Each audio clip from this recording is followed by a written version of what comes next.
ময়মনসিংহের গফরগাঁওয়ে গৃহবধূকে ধর্ষণ চেষ্টার অভিযোগে মোহাম্মদ হাদি নামে এক স্বেচ্ছাসেবক দল নেতাকে গ্রেফতার করেছে পাগলা থানা পুলিশ। বৃহস্পতিবার দিবাগত রাতে গফরগাঁও উপজেলাধীন পাগলা থানার মশাখালী ইউনিয়নের বেলাব এলাকায় এই ঘটনাটি ঘটে। এই ঘটনায় এলাকায় চাঞ্চল্যকর পরিস্থিতি বিরাজ করছে। আটককৃত হাদি ও গৃহবধূ জিলিন আক্তার একই গ্রামের বাসিন্দা। অভিযোগে জানা যায়, ঘটনার দিন হাদি গভীর রাতে ওই গৃহবধূর স্বামী রাকিবের অনুপস্থিতিতে তার ঘরের ভিতরে ঢুকে ধর্ষণের চেষ্টা চালায়। এ সময় গৃহবধূ জিলিন আক্তারের ডাক চিৎকার শুনে শাশুড়ি ছুটে আসে। পরে হাদি ঘটনা ধামাচাপা দিতে গৃহবধূ ও শাশুড়িকে প্রাণনাশের হুমকি দিয়ে ঘটনাস্থল থেকে পালিয়ে যায়।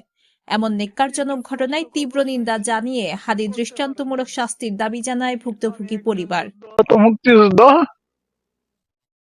আমার বাড়িতে এত হামলা, আমি আজকে 14 বছর ধরে অসুস্থ। আইছে রাকিব, মা রাকিব না, হাত দিয়ে আসছে আমার ঘরে, হাত দিয়ে আসছে।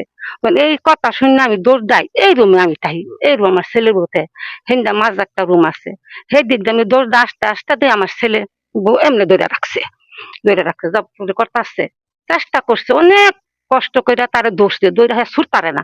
তখন আম্মায়া দৌড়াইছি, ও বাবা তুমি এটা কেছো, তুমি আমার এই ঘরে আসছো, আমার ছেলের বউর ঘরে তুমি আসছো, তুমি একটা মান্যবর্তী, আমার ছেলের বয়সে তোমার সন্তানের বয়সে আমার ছেলের বউ, তুমি এনে আইছো, কি গো বাবা তুমি এনে আইলা, রাতের বেলা তুমি এনে আইলা।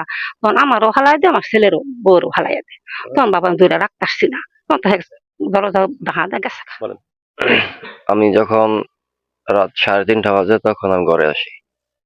আসার পর আমার ওয়াইফার জিজ্ঞেস করতেছে যে আমি তো মাছ ধরবো, গাড়ি আসতেছে আমার, আমি কাপড় চোপড় পাল্টাই, তুমি ঘুমাও। তো বলতেছে যে 3:30 বাজে তুমি আসছো, আমি ঘুমাইবো না, তুমি শুয়ে থাকো, তাই আমার সর্বোচ্চ আধা ঘন্টা বা 20-25 মিনিট লাগতে পারে, তাই মাছটি ধইরা আমি আইসা পড়বো। দরজা লাগবো না, আমি দরজা চাপায় যাইতেছি। আচ্ছা ঠিক আছে। যখন আমি চলে যাই, যখন মাছ ধরি, তখন ও হাত দিয়ে এখানে বসে আছে। যখন আমি পানিতে নামি, তখন সে একটা মুসুর দিছে এদিকে দেওয়ার পর মাছ চাপায় আইসি। তোমার 3:50 আমার ওয়াইফ যাই গিয়া কান্নাকাটি করতেছে, আমার ডাকতেছে, বলতেছে যে একটু আসো। আমি বললাম যে একটু পরে আসি, কারণ এখনই আসতে হইব। পরে আসলাম, কি হয়েছে? পরে বলতেছে যে হাদি আমার ঘরে আসছিল, আমার দর্শন করার জন্য আপ্যায়ন চেষ্টা করছিল। আম্মা ছিল কই, আমার আর আমার মানে 10 তারিখ সময় ধাক্কা মারা যখন সে চলে যায়, তখন সে এই যে এইখান থেকে পিছলা খাওয়ার পর সে চলে যায়। আমি বেড়া হয়ে হেলা হচ্ছে শুনতেছি কি বিষয়ে জিজ্ঞেস পারলেন, বলে হাজি আসি। পরে কি পরে আমি আর পাইছি না। ঘটনা সম্পর্কে আমি বাড়িতে ছিলাম না, আমি ঢাকা ছিলাম। তো ভোর রাত্রে ওই হাদি আমাকে একটা কল দিছে, কলটা বলতেছে রাজীব, আমি তো তোমাদের বাড়িতে পাও ধুইতে গেছিলাম, তো যাওয়ার পরে তোমার রকিবে চিৎকার মারছে, বকতাছে যে তার বউয়ের গরো গেছি। পরে আমি কইলাম যে কি কও, তুমি আমার ভাই, আমি তুমিও বিএনপি করো আমিও বিএনপি করি, আমি সাবেক ছাত্র দলের সভাপতি এই ওয়ার্ডের, তুমি এখন স্বেচ্ছাসেবক দল করো আমার বাড়ির পাশাপাশি, তোমার সাথে কোনো শত্রুতা নাই, রকিবে তোমার এরকম অপবাদ দিব, তুমি এসব না করলে তো দিব না। তখন সে ফোনটা কাইটা দেয়, কাইটা দেওয়ার পরে বাড়িতে ফোন দিই, ফোন দেওয়ার পরে মানে সে রাত্রে হানা দিছে বাড়িতে। তখন রকিব আমার ছোট ভাই ছিল না, সে হানা দেওয়ার পরে তাকে রকিবের বউ ধরছে, আমার মা ধরছে। তখন তাদের কাছে আমি শুনে এরা আসি, আসার পরে পরে তাদেরকে আমি থানাতে পাঠাই একটা অভিযোগ দেওয়ার জন্য। তারা থানাতে অভিযোগ দিয়ে আসে। আর সবচেয়ে বড় কথা হলো আমার বাবা একজন যুদ্ধাহত বীর মুক্তিযোদ্ধা, এ, উনি দেশ স্বাধীন করছেন। এইরকম একটা হাদির মতন সে স্বেচ্ছাসেবক দলের, সেও বিএনপি করে, সে একটা মাদক ব্যবসায়ী এবং এলাকার একটা লম্পট, সবসময় নেশা করে সে পড়ে থাকে। একজন নেশাখোর কোন দলের হতে পারে না, এটা সমাজের শত্রু, দেশের শত্রু। সে একজন মুক্তিযোদ্ধার বাড়িতে হানা দিছে। ভুক্তভোগী ও তার পরিবারের সদস্য। অপরদিকে হাদির পরিবার জানায়, রাজনৈতিক প্রতিহিংসার জেরে একটি কুচক্রী মহল বিশেষ ফায়দা নেওয়ার জন্য এমন নাটকীয় ঘটনা সাজিয়েছে। 3টা বাজে তখন আমার স্বামী ও বাইরে আসছিল আর কি, আগে ওই ফিশারিতে মাছ ধরছিল, মাছ নিবো আড়তে আর কি সকালে, এই জন্য।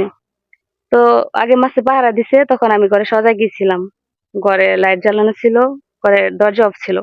3:30 বাজে ও বাড়িতে আসছে, আসার পরে আমাকে বলছে দরজাটা খুলো, দরজা খুলছি, ও কাপড় চেঞ্জ করছে, করার পর বলতেছে, আমি জিজ্ঞেস করছি যে তোমার কতক্ষণ লাগবো, বলছে মিনিমাম 1 ঘন্টা, 1 ঘন্টার ভিতরে আমি চলে আসবো। তা আমি বলছি হ্যাঁ, এখন তো দেখা যায় বাইরে ফর্সা হয়ে গেছে। তো হ্যাঁ, ফর্সা হয়ে গেছে, দরজা লাগাই দিব না, আমি এখন আসা করবো, দরজাটা চাপায়া যাইতেছি, তুমি শুয়ে থাকো। আচ্ছা ঠিক আছে, ওইটা বললে আমি শুয়ে পড়ছি। তো আমি আগে ঘুমাই নাই, ও ঘরে নাই, এর জন্য তারপর আমি চোখটা আমার লাগে আসছে, সকালবেলা আমি ঘুমাই গেছি। তো ঘুমের মাঝখানে মানে হাতে এত ঠান্ডা, মানে মনে হইতেছে যে আমার হাত শরীরের মধ্যে স্পর্শ করতে চাইতেছে, তখন আমি সরাই দিতেছি, আবার স্পর্শ করতেছে, সেলোয়ার টানতেছে, জামা টানতেছে খোলার জন্য, তখন আমি বারবার সরিয়ে দিতেছি, কিন্তু কোনোভাবে পারতেছি না। তখন আরেকবার মানে ঘুমের মাঝে এরকম ভাবে আবার যখন একবার জোরে ধাক্কা দিয়ে সরেছে, এই এখান থেকে ওদিক যাও, বলতেছে না আমি ঘুমাবো, এত ঠান্ডা হাত তোমার। আমি ভাবছি আমার স্বামী, হ্যাঁ। তখন যখন সরাই দিয়ে আমি বাঁকাতে হয়ে গেছি, তখন ও টান দিয়া ওর কাছে আমার নিয়ে গেছে, নিয়ে মুখের চোখের সমানে আর কি এরকম একটা করতে শুরু করছে। তখন বুঝলাম যে হ্যাঁ, ওর মুখ থেকে একটা কিরকম ঘ্রাণ আসতেছে। আমার স্বামী তো কোনো সময় কোনো সিগারেটও খায় না, তাহলে এটা নেশা ঘ্রাণের মতো মনে হয়েছে আমার কাছে। যার জন্য আমি, আমার হাতের সাথে সোলার লাইট ছিল, ওই লাইটের সুইচটা ছিল আমার হাতের সাথে, বিছানা থেকে শোয়ার মানে চাপ দিলে জ্বালানো যায়, আমি জ্বালাইছি, সাথে সাথে দেখি হাদি, দেখতে সাথে সাথে ও বৈশা পড়া লাগাইছে। আমি শোয়া থাকি, শোয়া শোয়া অবস্থায় আমি ওর কলারে ধরে বৈশা পড়ছি। আমি সুষ্ঠু বিচার চাই আপনাদের কাছে, সবার কাছে।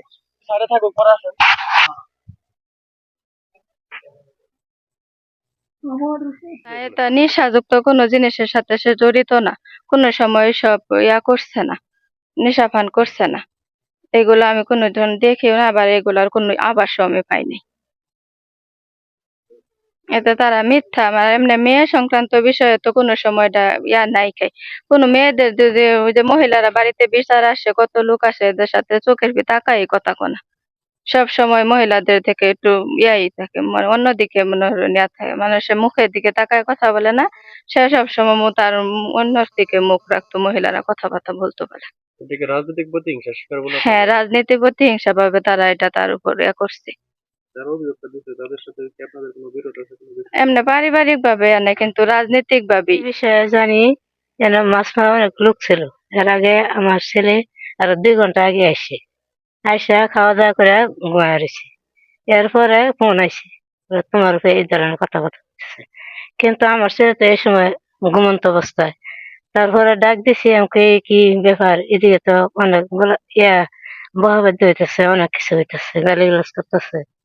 বলে কি করে, আমি কই হওয়া ওই যে হন কি কইতেছে। আমি এই সম্বন্ধে আমার ছেলে যে আসলে আমার জীবনে এরকম কেউ করছে না, অনেক কিছু করছে মানুষে, রাজনীতি ভাবে অনেক কিছু করছে। এই পর্যন্ত আমার ছেলে কোনো দোষ কোনো ডায়াল করতেছে না, মানে এই বিষয়ে এরা ডায়াল করছে, রাজনীতির বিষয়। আমার ছেলে এমনি খারাপ না। হৃদয় আহমেদের তথ্যচিত্রে সীমা আক্তার, চ্যানেল 21, ভালুকা, ময়মনসিংহ।